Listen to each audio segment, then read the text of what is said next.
The Art of Money Getting by P.T. Barnum. Chapter 2. Select the Right Location. After securing the right vocation, you must be careful to select the proper location.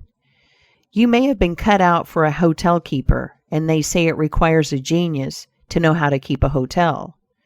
You might conduct a hotel like clockwork and provide satisfactorily for 500 guests every day. Yet, if you should locate your house in a small village where there is no railroad communication or public travel, the location would be your ruin. It is equally important that you do not commence business where there are already enough to meet all demands in the same occupation. I remember a case which illustrates this subject. When I was in London in 1858, I was passing down Holborn with an English friend and came to the penny shows.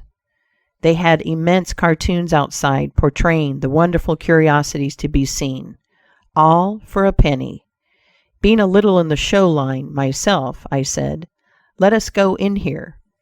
We soon found ourselves in the presence of the illustrious showman, and he proved to be the sharpest man in that line I had ever met.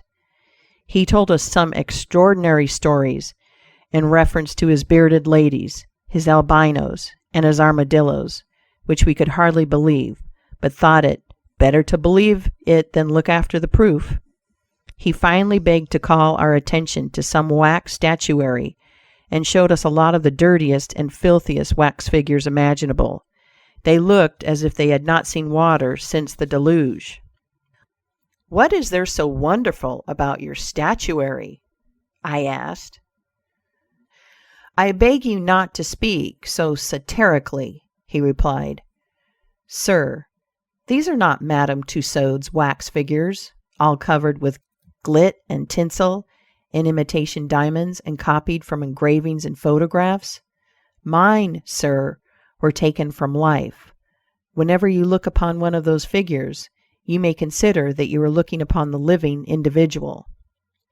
Glancing casually at them, I saw one labeled Henry VIII, and feeling a little curious upon seeing that it looked like Calvin Edson, the living skeleton, I said, "Do you call that Henry VIII?"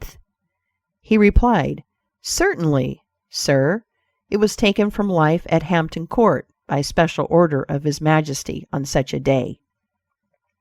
He would have given the hour of the day if I had resisted.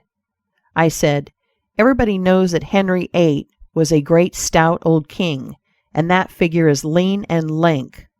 What do you say to that?" "Why," he replied, "you would be lean and lank yourself if you sat there as long as he has." There was no resisting such arguments.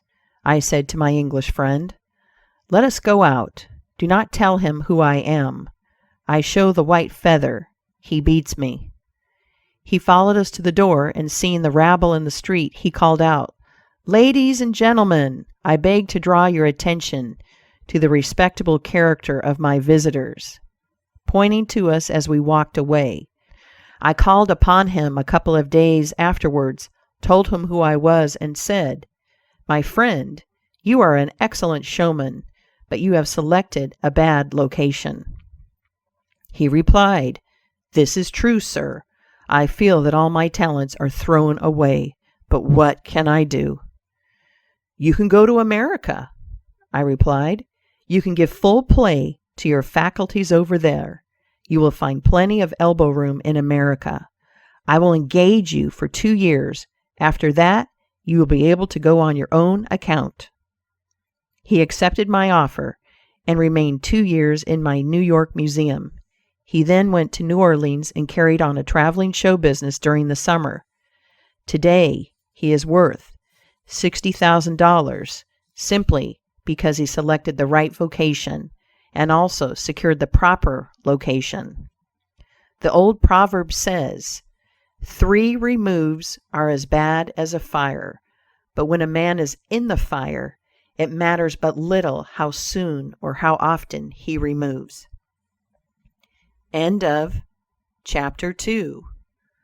Recording by Jill Preston.